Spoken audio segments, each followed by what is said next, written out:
All righty, we're going to get going. I'm Erik Coleman. Thank you very much for coming to this session. This is going to be Taproom service model. What's the best one for you? On this discussion is going to be Jim Now. He is the owner of EBC Fredonia and Rationales, amongst other things. I own Beer by Coleman, and I'm a co-owner of Rationales. And then we have our moderator, who needs no introduction, Mr. Fred Matt, hanging out with us today. And if you haven't heard, Fred sold the brewery for $200 million, so congratulations. No, but seriously, before we kick this off, I'm all about paying homage to my elders. And I'm 52. Last night we went to Hill Street Cafe with Matt Kahn and some of the guys from Big Ditch, and I went to school at Union in Schenectady, did my master's over here at SUNY Albany, and I would go to the Hill Street occasionally for happy hour when I was in grad school, and that's where I had my very first non-yellow craft beer, and it was a Pryor's Double Dark, which I believe ultimately became like Black Forest or something along those lines. So I owe a lot of gratitude to Fred for making that beer and drinking that beer, and that ultimately got me into craft beer, and my journey went all over the place through Elegantville and everything else like that. But very appreciative for what you've done for the industry in New York State and everything else like that. So that's as nice as I'm going to be now, Fred. Now we're going to have old jokes. Yeah, exactly. No, that was the SLA. I believe the SLA told Fred he was 100. Obviously, we have to do a harassment class. Every session. I know, every session, so I'm used to it, yeah. And if you can hear me okay, I'm not going to use the mic. I'm loud. I'll use the mic. I too got into craft beer because my father, and I went to Hamilton College, and I remember a buddy of mine was a tour guide down at the brewing company, and I started going there and really getting more into craft beer, and that also helped launch everything that I've been doing for the last 30 years in this. But back to this topic, I want to thank you very much about this. We're going to go through and we're going to cover a few different things. Now, this is something that, what'd you do? There we go. Sorry. We're going to cover a couple different topics that are going to kind of cover from one end to the other. And when you're thinking about a tap room, based on what you have now and potentially where you want to go. So when you're talking about tap rooms, who here has, just to kind of survey the crowd as we answer questions and everything else, who here has like a tasting room, more of a setup where you come in, you have a few taps, maybe some chips or something very light. That's what people come in to your brewery where they can consume a product on your premise. Who here has that kind of a model? Okay. Who here has maybe a little bit of a tap room experience, but it's still small, very limited, kind of a menu with food, if you will? Okay. And lastly, who here has more of a full-blown, okay, I'm a brewing company, but I have almost a restaurant-like premise in there. Okay, so we've got a little bit of everything. That's fantastic. Because when you're looking at the service model for how you're going to be running and doing the tap room, it's, from one end, you have the full service. This is, think of your steakhouse, loaded with labor. You have all the different components of that, from your busser, your hostess, your waiter, your bartender, things like that. You have more menu. It's a little more hospitality driven, if you will, because you're having a lot of connection and contact with the customer and providing that next level of hospitality and everything else. Printed menus, POS systems, and more maybe of a station kind of a thing. And you're providing that full-blown service opportunity. And then the flip side of that. So, on the other end of that, you've got the self-service model, right? So kind of the opposite of what Erik is talking about. And some of you might be using kiosks. Some of you might have online ordering, not online ordering, order from a phone. There's clearly less service involved in that, maybe a little bit less hospitality, putting some of the service on the customer that comes in as well. And we're just, we're starting off with like, what are the spectrums and what are the options that you can do, and then we'll talk about maybe what one's right for you and some pros and cons on these things. It's a different kind of training that takes place for your staff. It can be somewhat tech intensive, right? As we get to these, lighter service models, you better have a pretty good IT person, because you might be setting up some IT things or some internet or some networking things or some POS stuff. You're probably not using a printed menu. you're doing a QR code or you're going to a website or something else along those lines. And, really there's going to be a use of technology in a different way. So you've got those two ends of the spectrum. And then, what we've, full disclosure, part of the idea of this conversation was we just opened a new New York State only tap room, and we picked a kind of a hybrid service model. So what does that mean? It can be as full service as your customer wants it to be, or it can be as quick service, self-service as your customer is comfortable with. And you could do that different model by different areas. If you have a larger tap room and you have a sit-down dining area, maybe that's the full service component of it. If you have a more of a bar room or a tap room with high tables and not full service or not a full menu, maybe that can be more of a self-service area. But what you're doing is you're allowing that, this hybrid model kind of allows for that customer to decide the level of experience, level of service that they're going to want with the experience that they're doing. It does take, the thing, I'll repeat this over and over through this, it takes training. It takes training of your staff, because this is going to be different than maybe what they're used to. It definitely takes training of your customers the first few times they come in. There may need to be someone there that explains to your customers, this is the type of service model that we have available to you. So I'll pass it back to Erik to kind of talk about a little bit. And this is very informal, so if people have questions as we go, feel free to raise it. Oh, we got a question already over there. Yeah, how do you slide between the two? Do we have a server standing around and then there's nothing to do because everybody chooses self-service? And then you have someone that's not making any money and is not happy either? Well, if you're asking us specifically how we do it, that job might not be, that server's job, if you think about it under a full service model, is go to the table, take the order, put the order in, bring the drinks, everything from that to do the transaction of the payout, to bus the table. There's all those steps in between. That server may not be doing some of those steps if that customer chooses to start the order on a technology device, on a phone, on a QR code, whatever, but they're still probably going to do some of those steps. So that server shouldn't be standing around and not doing anything. That server should be able to take a larger portion or a larger group, because they're only going to do some of the steps that typically happens in a full service model. So, and the other thing, full disclosure, we tip pool where we're at, because the servers, might be helping each other out. And we chose specifically at Rationales, we chose a service model where the customer isn't, we built a counter thinking we were going to send customers to the counter to get their food. We don't do that. Our customers don't want that. We decided ultimately, even before we opened, that we didn't want to do that. So our servers are bringing that food to the table, even if they're in a hybrid model, which we'll get into, where they're not taking the order, they're still coming over.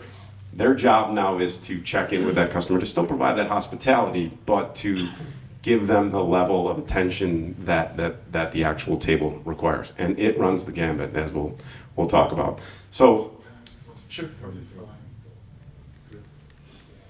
you talk about serving, so service spectrum, to me, number one would be how someone's treated. And where are you finding good people? How do you go about finding them? We've been fortunate to have, I own another restaurant, and some of the people that work for me at one will work at another.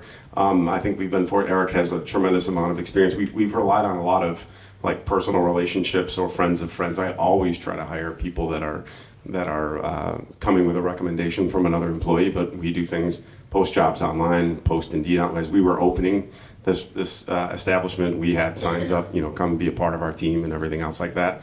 But to the point of the service model, I will say this. If I looked at the service models where it was just full service, it takes a certain personality of a server to be able to provide, because when it's completely full service, you're telling all your guests all the time that you're going to get this full hospitality experience that we're all used to. Our servers maybe aren't at that level of full hospitality, because it's only being required from them from, say, it could be anywhere from 25% to 30% of our guests actually use that full customer service experience where they want to be suggested items, where they want to do that.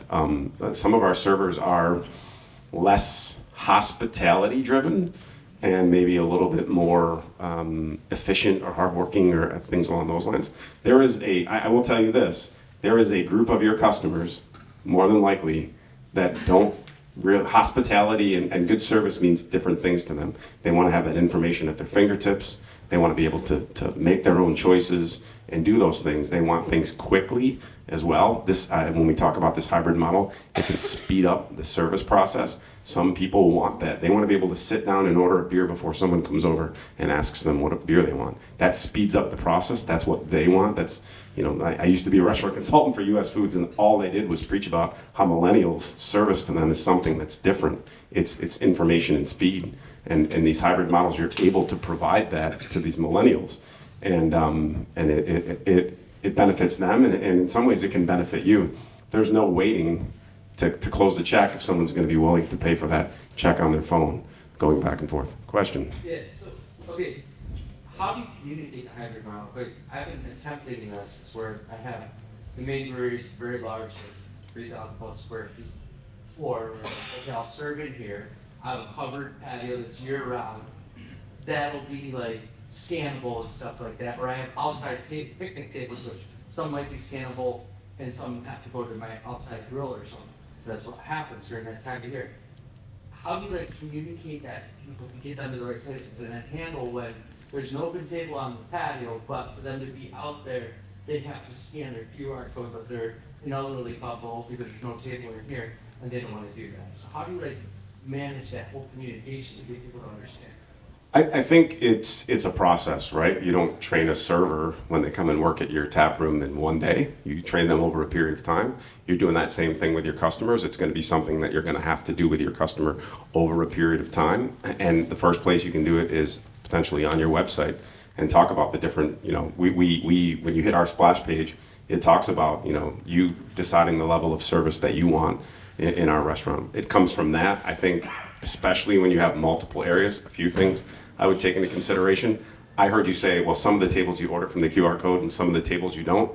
You got to pick what you're gonna do and at least offer it everywhere in one section. You'll confuse a customer if they can, in one area, have to do it one way and one way in another. You can let them choose which way they want to do it, but it should be available to all of them. But I think, one of the things, we haven't quite gotten to this point, and listen, I'd be lying if I told you our service model is running like a top and it's perfect. We have definitely improved over the weeks that we've been open, and our customers have embraced it more. But when you're busy like that, it may be one person asking the customer, almost like a host or a greeter, have you been to Heritage Hill before?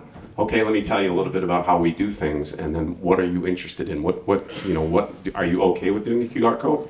Then okay, yep, you can go to here. If you're only gonna have, I don't know your setup, but if barbecue is only outside at picnic tables, then you got to tell the customer, if we have some availability, it's out here, it's at the picnic tables, and we have our barbecue menu. If you'd like, we can seat you inside where we have our full menu. We'll put you on a waiting list. You have to engage that customer, and you have to almost have like Erik loves to say the word concierge. You have to have a concierge that's going to walk the customer through what they're going to do. And I will tell you, the more you do that, and the more you get that repeat customer, the easier it's going to be for you to have people, come in, flow, and fill up your restaurant.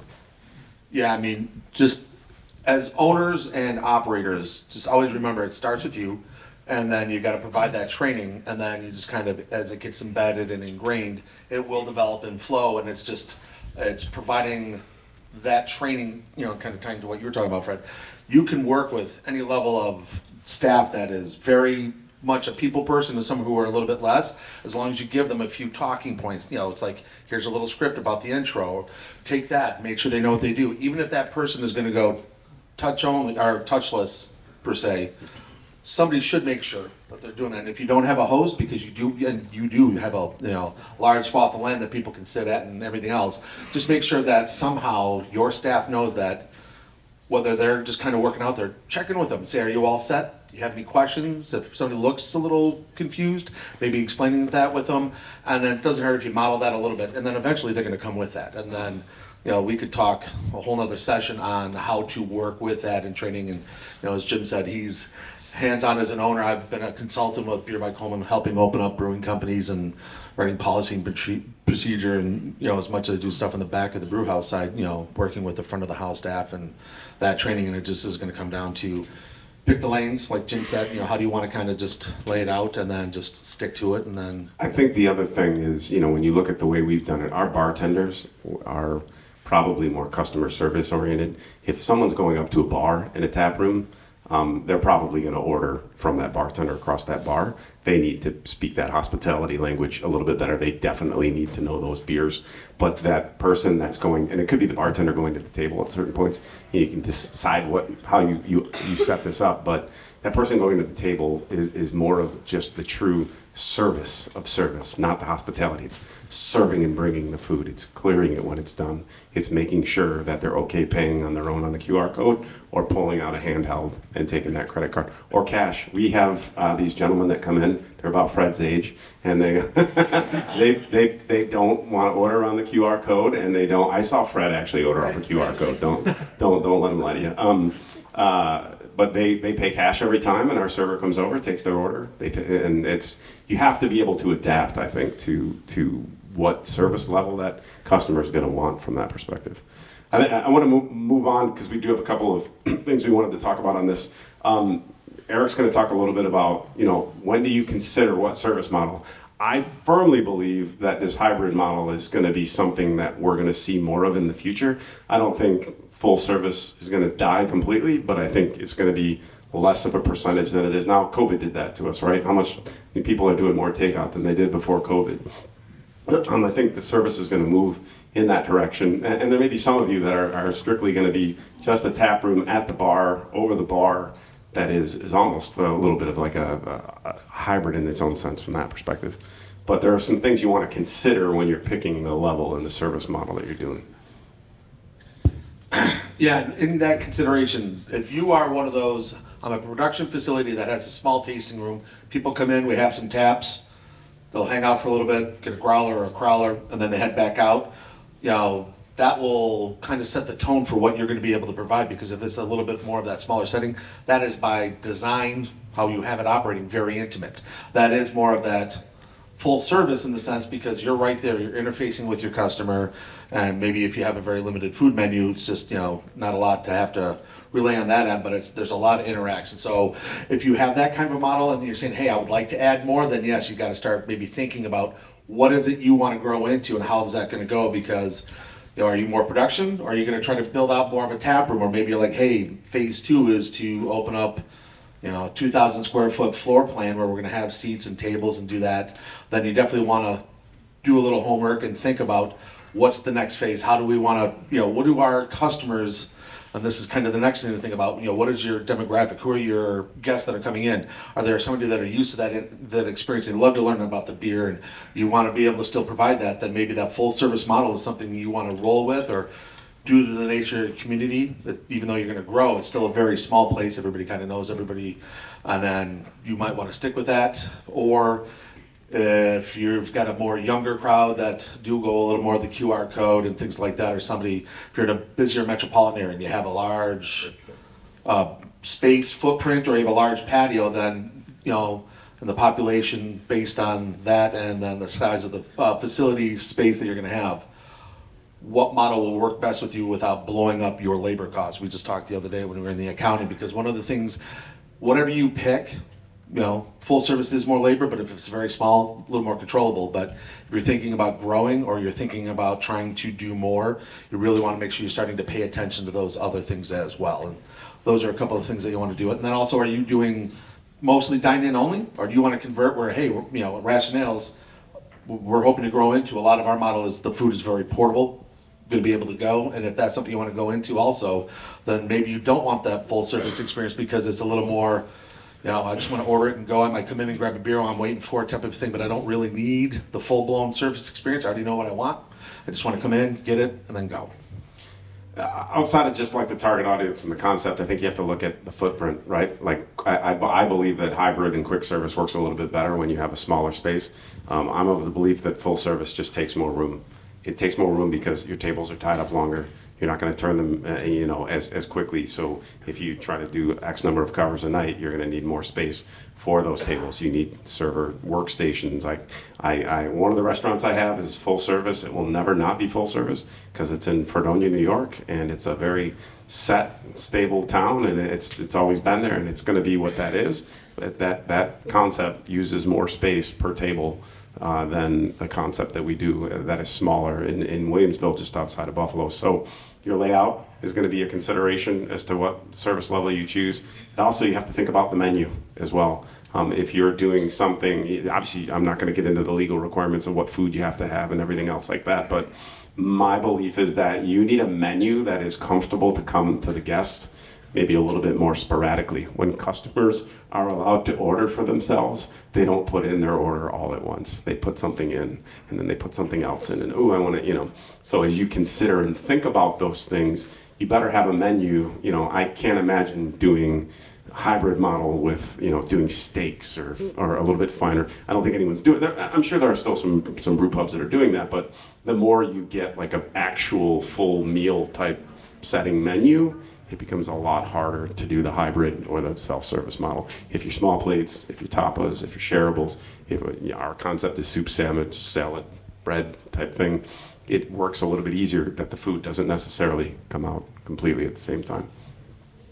So Erik's going to talk a little bit about some of the pros and cons of the full service model. Questions at this point too? I wanted to make sure we opened it up. What food supplier do I use? Fred, I worked for U.S. Foods for a very long time. Yes, I'll sidebar, I'll talk about anything. I liked U.S. Foods because they're technology driven, and literally because they hired a person like me to come into the restaurant and teach me how to do other things that I didn't know how to do. They tried to do more than just sell me food, because anyone can sell you food. They came in and tried to, the idea being that if my business grows, they're going to sell more food through me, and I'm going to be successful. But I think there's a lot of great options out there. I would never talk bad about any food supplier. A couple things to consider as you're trying to, okay, what are we doing and where do we want to go? So pros and cons. Most brewing companies, especially before COVID, were more of that full service model just by design, that traditional restaurant experience where a host might be seating you, or once you're seated, server comes over, touches you, or if it's a smaller space, whoever that person is comes out, engages with the customer, gets some drinks, gets some food, things like that. Some pros for that is, a lot of people are still doing it. You have a little bit more room to charge a little bit more because there's more engagement. It's, it has that increased hospitality aspect to it. I mean, some of the cons of that, you have a lot more labor. It's very labor intensive, so you're going to have a higher labor cost of that. It's going to be a little bit slower. That's that traditional table flip. Okay, people come in, they sit down, have a drink, food comes out. They're going to be there 45 minutes to an hour, hour and a half. They'll be a little bit longer in the seat. Also, usually you're going to require a larger footprint to be able to accommodate that delay in time. Then on the other spectrum, if you are doing, the self-serve, or that's something you want to go to, or you're going to kind of come up with some kind of a hybrid, it's, you got a lower labor cost, obviously. You're reducing your staff, you're requiring the customers to have a little more engagement. You can accommodate a smaller footprint a little bit easier as well as a larger one. And then also your turnaround time is going to be a little bit quicker. Now, it's not to say if you have a large patio, people are going to come in and they're going to sit and they're going to have some drinks and kind of graze and hang out. But you have the ability to flip quicker on a dime because of the nature of how that operation works in the self-serve. And I know Jim's going to talk about some of the cons, and then if you think about it, all of the chains, all of the big restaurants, they have billions and billions of dollars to invest in this. And what are they doing? They're putting QR codes on tables. They're putting kiosks on tables. They're allowing the customer to pay without having to interact with the server. And the reason they're doing this is because they do realize it's a more cost-efficient way to do it. It probably does hurt the hospitality component. I know we all love craft beer. We all love talking about beer, analyzing beer, drinking it, and telling the story behind it, everything else like that. It does come at a little bit of a compromise to that. But I think the reason that you see a lot of the larger chains and everyone else doing it is because it's starting to become a fiscal necessity to be able to provide to provide it at a reasonable price. Obviously we talked about some of the cons. Besides the hospitality, there is a significant tech requirement. I'm kind of a geeky, techie kind of guy. My brother's a network guy. There's some setup involved in a lot of these quick service, especially with your POS system, especially with QR codes. It may have to link into your website, everything else like that. There's some tech requirements that you don't have to do yourself, but just know that there's going to be you may have an IT person or something else like that. It's going to be a heavier engagement and a heavier touch. Training the customer, I'll repeat it again, we're still in the process of training our customers about how they can use this hybrid service model the way they want to, but that's going to be a continuous thing. It's going to be a lot more upfront as your customer base gets used to it. I think it's going to be less and less. It quite frankly can turn off some customers. I'd be lying to tell you that, if I said, one of the reasons we chose a hybrid model is I did not want to lose that customer that was not willing to look at a QR code or do anything else like that. I wanted to make sure that we still provided them a really cool experience and an opportunity to enjoy us. But just know it might take a little bit longer. It might be, a little bit different experience than if you're using some of the technology that we make available to them. Why we chose the hybrid? You can attract all the customers. We have young millennials that come in there, don't say a thing to our servers. We just bring the food over. We ask them if they need anything. We have a call a server button on the POS system. You can call the server over and whatever you need, or if you need something else or whatever, that was a learning experience for us. Hey, we used this model and then something came up and the customer needed something but didn't want to have to get up from the table and go find someone. We had to literally add a $0 button in the POS that goes everywhere and says, hey, I need a server, and then somebody goes over to the table to help the customer. But you will attract the whole set of customers, I believe, in that way, and that's a strong thing. There's lower labor. I see it already. We do about the same amount of sales. I expect to do a lot more at Rationales than I do at my other location, but we're doing the same amount of sales right now, and our front of the house labor is down at least 40%. It's huge. It's a big savings. There's a lighter service expectation, I think, too. When you come in to our restaurant, you're not coming in to get white tablecloth, full service with a captain and a host and a runner and a server and everything else like that. So I think, they give us a little bit more flexibility. I would not be necessarily suggesting this to a group that wasn't, we get to serve alcohol and talk about cool things and beers and stuff like that. I think people are a little bit more forgiving if we're providing them with a slightly softer touch on service.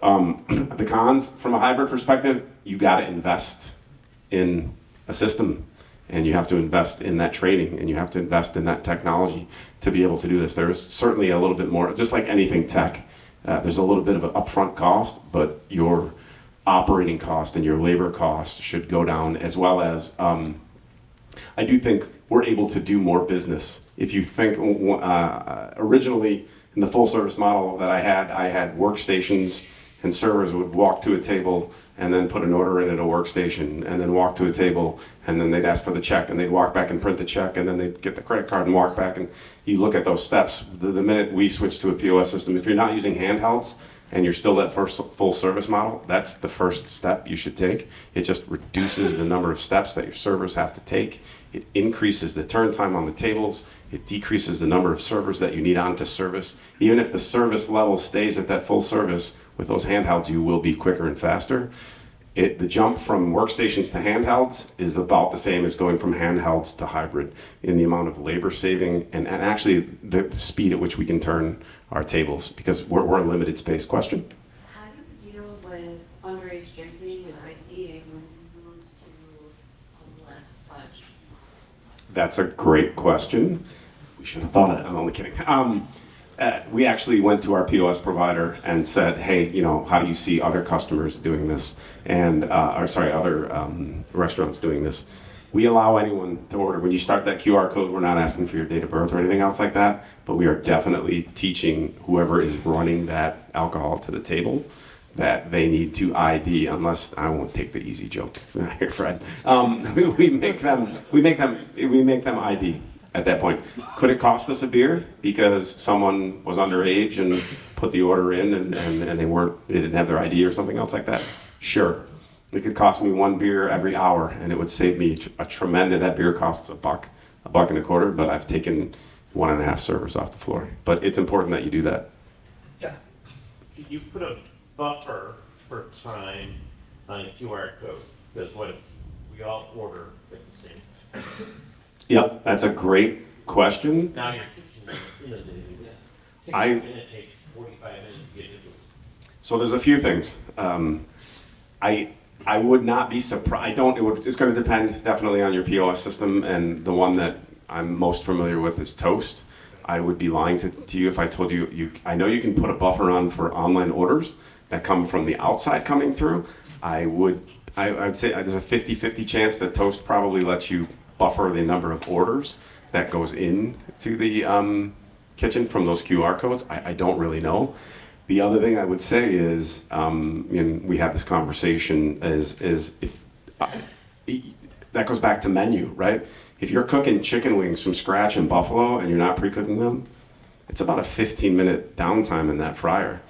I don't know that this concept works with a 15-minute downtime on that fryer, right? Like your menu might dictate what level of service you feel comfortable with in giving, but you could potentially adjust the menu.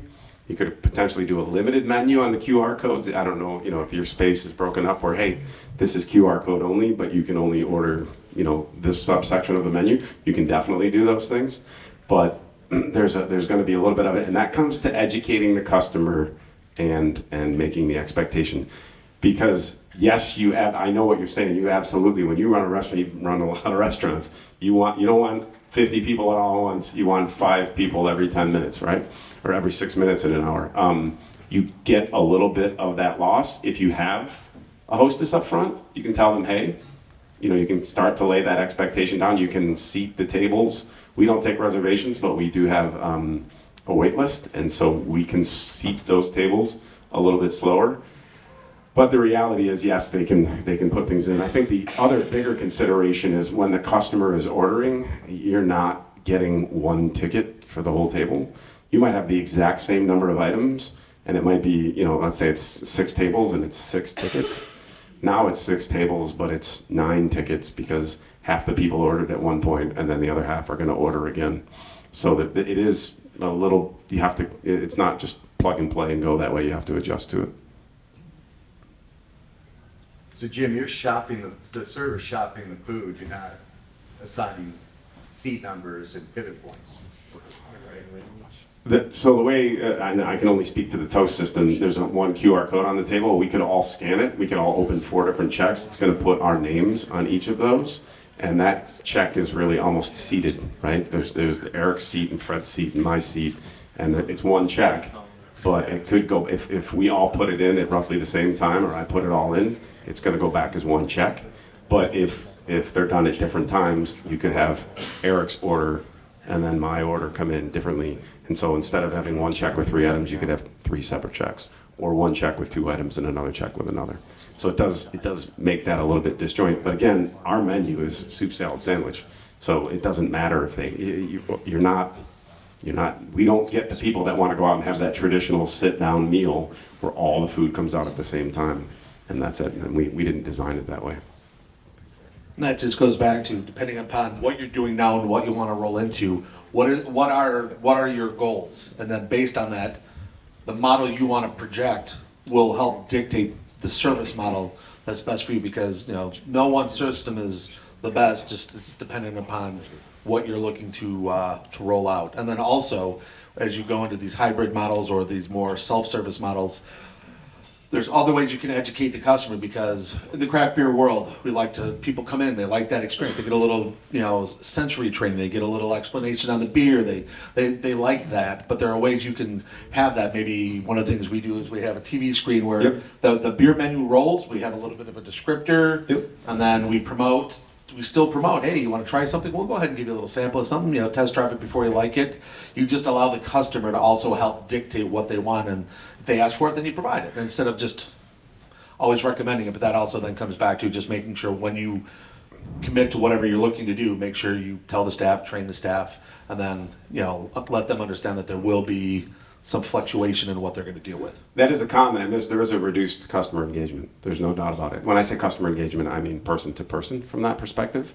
And so you have to make up for that in other ways. You have to do that with different signage or information on a QR code that someone can get to. We still have fought against, we don't have any paper menus. I mean, I've gotten some pushback, but we don't have paper menus, and people are still able to get, it's an uncomfortable process for the first time or first 15 minutes, but the ones even that have come in and have been uncomfortable, most of them have gotten to a point where they're comfortable with it. And there is some definite tech and service training required. Like, you have to teach some of your employees. We had to learn it. How does this tech, how is it doing what we think it's doing, and teaching people the right way and the right process to do that. And even the service training of how you teach the server has to know how to combine these checks, or if 3 people are on it, how does one person pay for it, or how do I split something off? It takes a little bit of training from there. We only have one other bullet point, so questions? Yeah? How do you display your QR codes on the tables? You know, it's a great idea. First we did, I didn't want to put something embedded into the table, but the QR codes are separate for each table, right? So we have 2 sets of QR codes. We have one generic QR code, which will take you to our website where you can see all of our menus, but you cannot order. And then that's on our coaster. So we put those coasters on the bar, and it's got our logo on one side and our QR code for the menus on the other. So when you sit at the bar, you know you're ordering from the bartender, you scan the QR code, you tell them what you want. At the tables, their QR code is different for each table so that it knows that what table we're sending this food to. We started with little cork coasters that my 2-year-old son drawed over with a crayon, and then that QR code didn't work anymore. So we ended up using, we have a galvanized, a zinc bar top. And so we made just these little zinc table tent things, and we put the QR code right on that. And it has the QR code as well as the table number on it. And we just thought that kind of worked best for our setup. So one of the things you mentioned on the outside your door list Uh-oh. is the biggest reason why I'm constantly trying to figure this out. Is we only serve food, or at least I'll speak for myself, I only serve food because I want to serve more beer. Correct. And that You make more money selling more beer. We will deliver more beer. So if you think about the process, I mean, we get crazy busy. The server has to see the empty glass, and you know, that's really a great server. And get the order into the bar, the drink sits on the counter.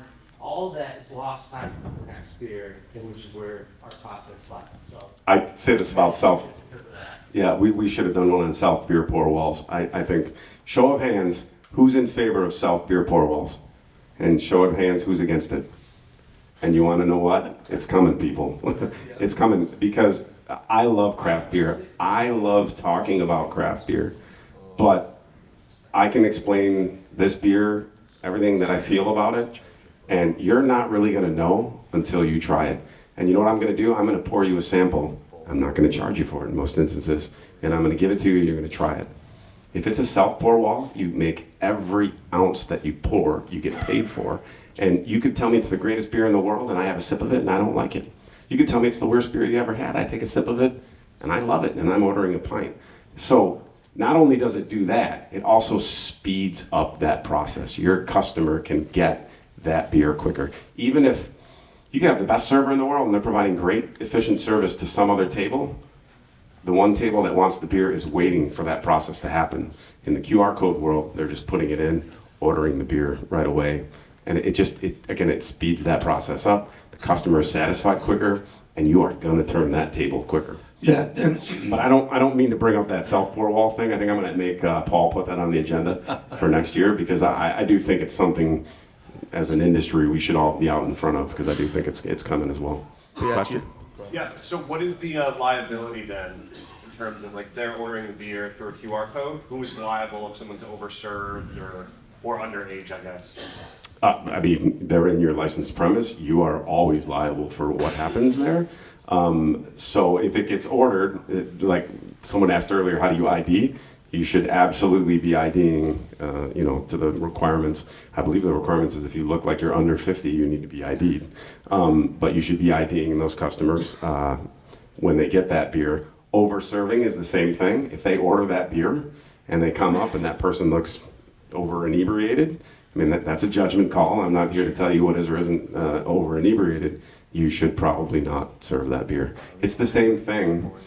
Really, all you're doing is committing to the fact that you've poured the beer before you've made the decision whether or not they're 21 or they've been overserved. And you could lose that beer. You could probably not serve it, take it back and give it to the next table because you're doing business, that quickly. But and mistakes happen. Humans make errors when we overpour beers and stuff like that, or do those things. But you absolutely have the liability as the operator.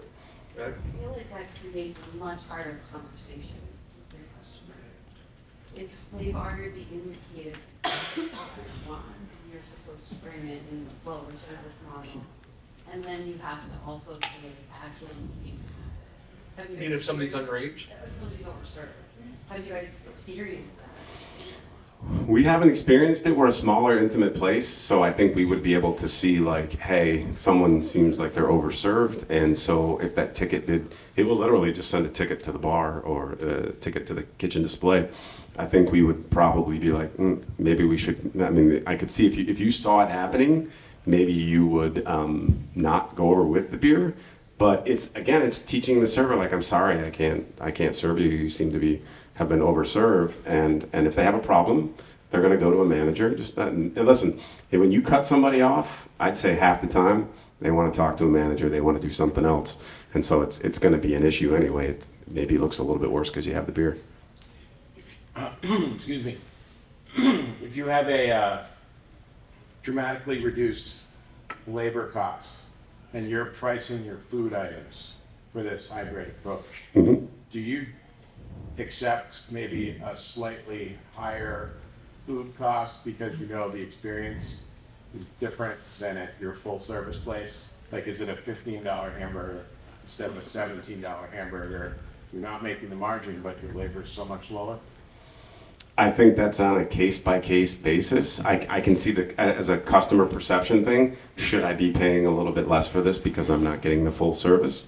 I would say, Erik talked about it, it depends upon the demographic. The older individuals are probably going to say, yeah, I should be paying less for this because you're not waiting on me hand and foot. The younger generation isn't going to blink twice about it. They don't blink twice about $6 service fees on DoorDash or anything else like that. So I think it really kind of comes down to that situation, and you can always step in. You can very much like take a little bit off. If you've got a repeat older customer that's just using the full service model and kind of reiterates that to you a couple times, give them something. You know what? You're right. Take a couple dollars off your check. Get them to sign up for your loyalty program. The other thing is you get a lot of data out of this POS system when you start doing this. Get a lot of data. That's good marketing data. You can legally in New York State use any information that the customer has provided to you during the process of making an order. You can then market to them with that. You have to give them the option to unsubscribe and opt out of it, but you can use that data to then market to them, and you do get a lot. You see, it's Google level data. You can see who has a $50 or more check average that hasn't been in here in the last 2.5 weeks. And by the way, did they give you your cell phone number or the email address? Let's go market to that customer because we know they're going to spend a lot. Let's get them back in here. So you have, with the hybrid system, do your servers, are the same servers delivering the food to the people that put it on the QR code and also serving tables? Or do you have specified runners for this section and then your other servers do the full service? So we don't tell you that this area is full service and this area is, hybrid or self-service. We tell you you can do whatever you want anywhere. And so again, we pool tips. Well, I think our tip pool is our servers get 4 points, our runners and whatever else get 2 points, our actual servers get 4 points, and then we pool. Literally, the POS system knows when the checks are opened and closed and everything else, and it does all the tip pooling for you. It's phenomenal. That pays for itself right there. You're not having to do things by hours or anything else like that. But we pool those tips, and so we do have servers come behind the bar. When they're behind the bar, they're bar backs. They better not be taking orders or doing anything else like that. They're there because the bar's real busy and they're not busy, and the bartenders need help. And when the bartenders are going out to the tables, they're not taking orders, or they're just running food or clearing or bussing or stuff like that. We have some delineated roles, but we offer that same model everywhere, and the roles are really more servers and bartenders. Our bartenders are probably, They're more personable. They are, but you're going to get a much higher percentage of personal interaction at the bar than we do at the table. Our servers can be a little less personable because they don't need to be some of the time. I want to take a few more questions, but I want to get. Tip out daily or? I collect credit card tips and then put them in paychecks. And anyone who doesn't do that, let's have a sidebar conversation of why you should be doing that for a multitude of reasons.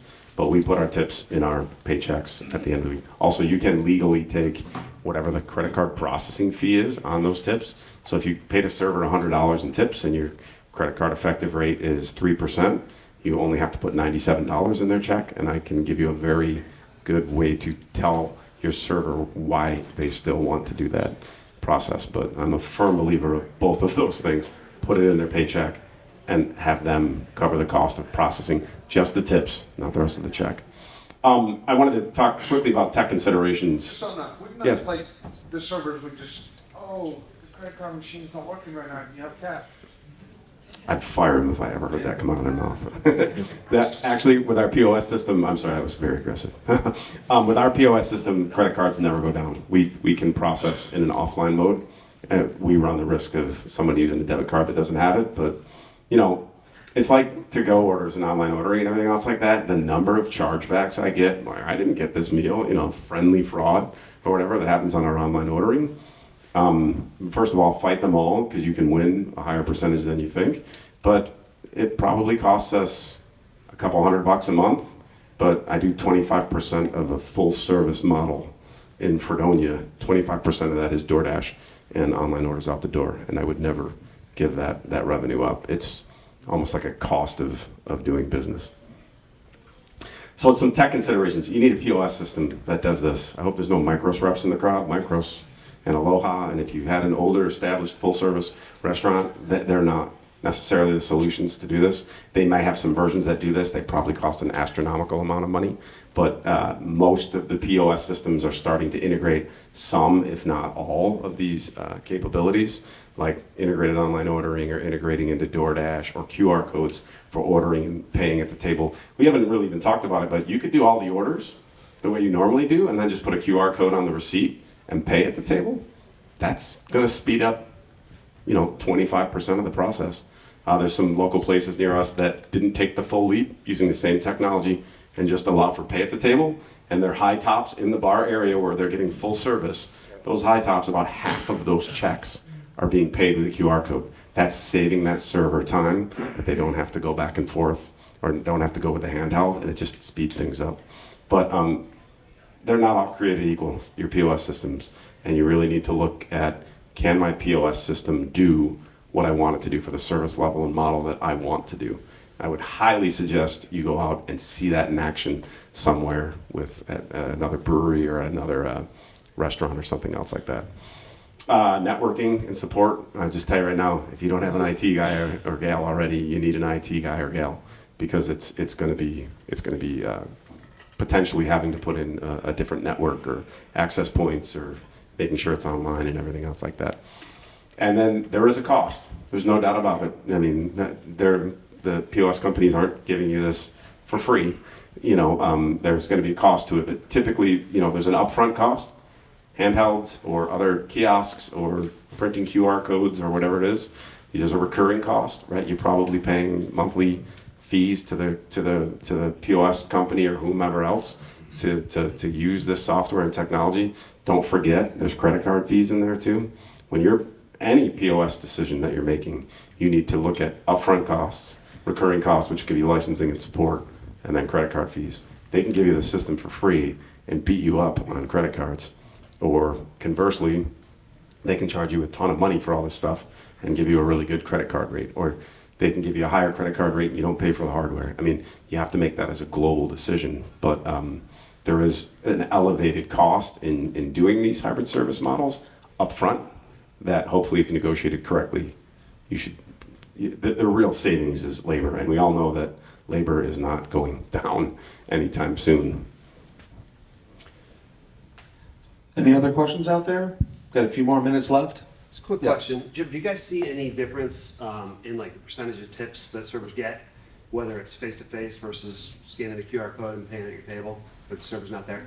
It's interesting. So I think generally speaking, it's probably a little bit lower tip percentage, but that employee has, do you want 18% on $1,000 in sales, or do you want 15% on $1,500 in sales? Our employees do not walk out of there with any less money. We haven't gotten one complaint as far as not being able to make more money. They're kind of accepting maybe a little bit lower tip percentage. But also, it goes to the technology. You can determine what tips you want to suggest to the customer. And I can tell you what really happens when this suggestive tipping is that people don't tip higher amounts.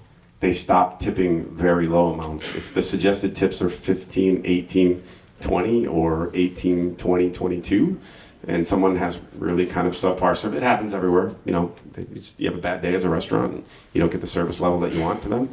Instead of them going off script and putting in like 10% or 12% because they got to do the math, they just hit the lowest button. So what happens is if you set your lowest button at say 18%, you don't get very many people that go off of that 18%. And you shield yourself from the very low tips, and it actually ends up making your servers more money than allowing them to just kind of free form and do it.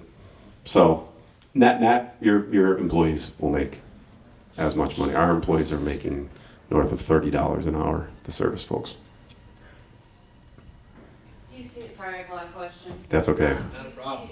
Do you see, having done any like studies on increased number of like Dine and Dash and people walking out when they're taking at people rather than having that transaction?